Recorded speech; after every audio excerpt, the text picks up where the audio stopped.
Hi നമസ്കാരം എല്ലാവർക്കും. ഇന്ന് നമുക്കൊരു സാമ്പാർ ഉണ്ടാക്കാം. ഇന്നത്തെ ഐറ്റം നമ്മുടെ സാമ്പാറാണ്. ഈ സാമ്പാർ എന്ന് പറഞ്ഞിട്ടുണ്ടെങ്കിൽ നമ്മൾ പഴമക്കാരൊക്കെ നമ്മുടെ കാരണന്മാരൊക്കെ ചെയ്യുന്ന വറുത്തരച്ച് നല്ല ചേരുവ എല്ലാം ചേർത്ത് നല്ല അടിപൊളിയായിട്ടുള്ള ഒരു കിടില സാമ്പാർ, നല്ല ടേസ്റ്റി ആയിട്ടുള്ള സാമ്പാർ. ഇതെങ്ങനെ തയ്യാറാക്കുന്നതെന്ന് നമുക്ക് നോക്കാം കേട്ടോ. അപ്പോൾ നമുക്ക് വീഡിയോയിലേക്ക് കിടക്കാം. നമുക്കിതിന് ഒരുപാട് കഷ്ണങ്ങളുടെ ഒന്നും ആവശ്യമില്ല കേട്ടോ. കുറച്ച് മുരിങ്ങക്കായ, ഒരു കഷ്ണം മത്തങ്ങ, ഒരു കിഴങ്ങ്, ഒരു തക്കാളി, ഒരു സവാള ഉള്ളി, കുറച്ച് പയർ, വാഴയ്ക്ക, ഇത്രയൊക്കെ മതി. അപ്പോൾ നമുക്കിതൊന്ന് കട്ട് ചെയ്തെടുക്കാം. നമുക്ക് ഈ കഷ്ണമെല്ലാം പാത്രത്തിലേക്ക് ഇട്ട് കുറച്ച് കറിവേപ്പിലും കൂടി ഇട്ട് കൊടുക്കാം. അപ്പോൾ ഇതിന് ആവശ്യമായിട്ടുള്ള പരിപ്പ്, ഒരു അരക്കപ്പ് പരിപ്പാണ് ഞാൻ എടുത്തേക്കുന്നത്. അത് നമുക്ക് ഇതിൻ്റെ കൂടെ ഇട്ട് വേവിക്കാം. ഒരു 1/4 ടീസ്പൂൺ മഞ്ഞൾപ്പൊടി ഇട്ട് കൊടുക്കാം.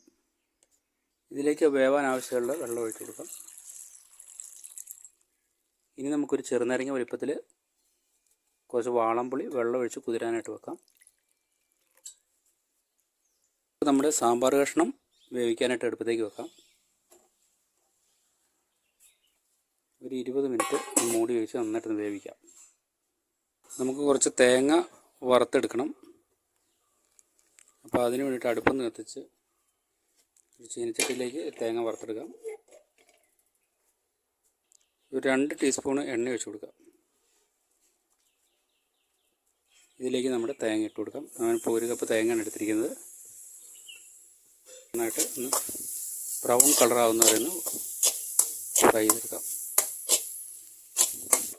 നമ്മുടെ തേങ്ങ നന്നായിട്ട് ബ്രൗൺ കളറായിട്ട് വന്നിട്ടുണ്ട്. ഇതിലേക്ക് നമുക്ക് കുറച്ച് 1/4 ടീസ്പൂൺ മഞ്ഞൾപ്പൊടി ഇട്ട് കൊടുക്കാം. ഒരു ടീസ്പൂൺ മുളക് പൊടി.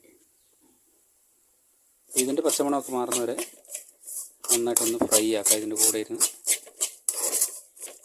നന്നായിട്ട് മൂത്ത് വന്നിട്ടുണ്ട്. നമുക്ക് സ്റ്റൗ ഓഫ് ചെയ്യാം. ഇതൊന്ന് ആറിയതിന് ശേഷം നന്നായിട്ടൊന്ന് അരച്ചെടുക്കണം.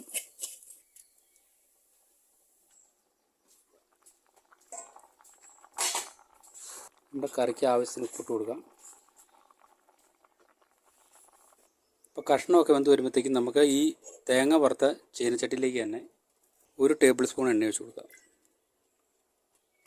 എണ്ണ നന്നായിട്ട് ചൂടായി വരുമ്പോൾ ഇതിലേക്ക് ഒരു 2 തക്കാളി അരിഞ്ഞത് കൊടുക്കാം. കുറച്ച് കറിവേപ്പില ഇട്ട് കൊടുക്കാം.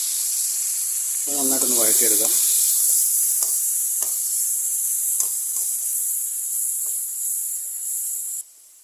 ഇത് ശരിക്ക് വാടി വരുമ്പോൾ ഇതിലേക്കൊരു 2 ടേബിൾ സ്പൂൺ സാമ്പാർ പൊടി. ഇതിൽ നമ്മൾ എല്ലാം ചേർന്നാണ് കേട്ടോ. നമ്മൾ കായം ഒന്നും വേറെ ചേർക്കേണ്ട കാര്യമില്ല. കായം, ഉലുവ, അതുപോലെ കടലപ്പരിപ്പ്, അരിപ്പൊടി ഇതെല്ലാം ചേർന്ന് വരുന്ന നമ്മുടെ സാമ്പാർ പൊടി നമ്മൾ തന്നെ പൊടിച്ചുണ്ടാക്കി വെച്ചിരിക്കുന്നതാണ്.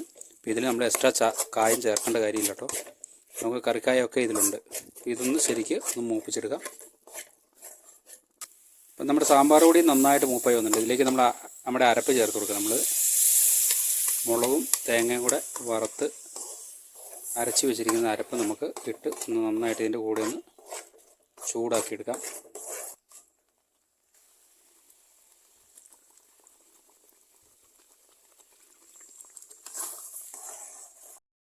അപ്പം നമ്മുടെ അരപ്പെല്ലാം നന്നായിട്ട് ചൂടായി തിളച്ച് വന്നിട്ടുണ്ട്. ഇനി നമുക്ക് ഇത് സാമ്പാറിലേക്ക് ചേർത്ത് കൊടുക്കാം. ഇത് നമ്മുടെ സാമ്പാറിലേക്ക് ഒഴിച്ചു കൊടുക്കാം.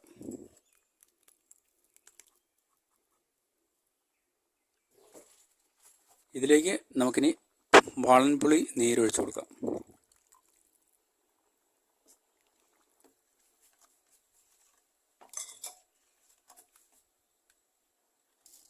നമുക്ക് ഉപ്പ് കുറവാണ്, കുറച്ച് ഉപ്പ് കൂടി ഇട്ട് കൊടുക്കാം.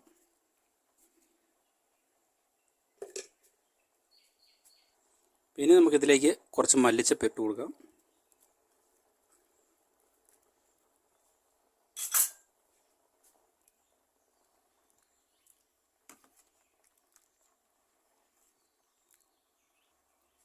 ഒരു 2 മിനിറ്റ് ഒന്ന് മൂടി വെക്കാം. ഇതൊന്ന് മൊത്തത്തിലൊന്ന് തിളക്കട്ടെ.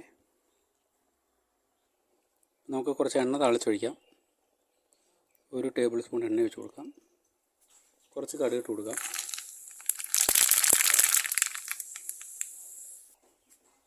കുറച്ച് ഉള്ളി ഇട്ട് കൊടുക്കാം.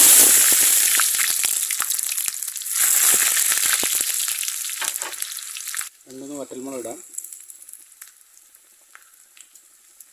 കുറച്ച് കറിവേപ്പില ഇട്ട് കൊടുക്കാം. നമ്മുടെ സാമ്പാറിലേക്ക് ഒന്ന് ഒഴിച്ചു കൊടുക്കാം.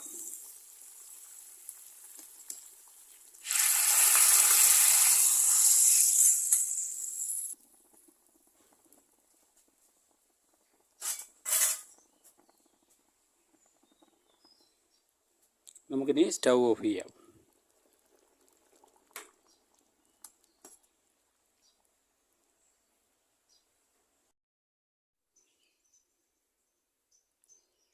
അപ്പോൾ സുഹൃത്തുക്കളെ, നമ്മുടെ സാമ്പാർ നല്ല അടിപൊളി സാമ്പാറാണ്. പഴമക്കാർ, നമ്മുടെ കാരണന്മാരൊക്കെ ഇതേപോലെയാണ് ചെയ്തിരുന്നത്.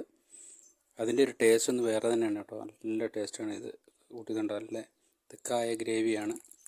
നമ്മൾ തേങ്ങയൊക്കെ മുളകും എല്ലാം കൂടെ വറുത്ത് അരച്ചത് കാരണം അതിൻ്റെ ഒരു ടേസ്റ്റ് ഒന്ന് വേറെ തന്നെയാണ് കേട്ടോ. അപ്പോൾ ഇതേപോലെ അടിപൊളി വീഡിയോ ആയിട്ട് അടുത്തൊരു വീഡിയോയിൽ കാണാം. അതുപോലെ വീഡിയോ കണ്ട എല്ലാ സുഹൃത്തുക്കളും ഒരുപാട് സ്നേഹം, നന്ദി.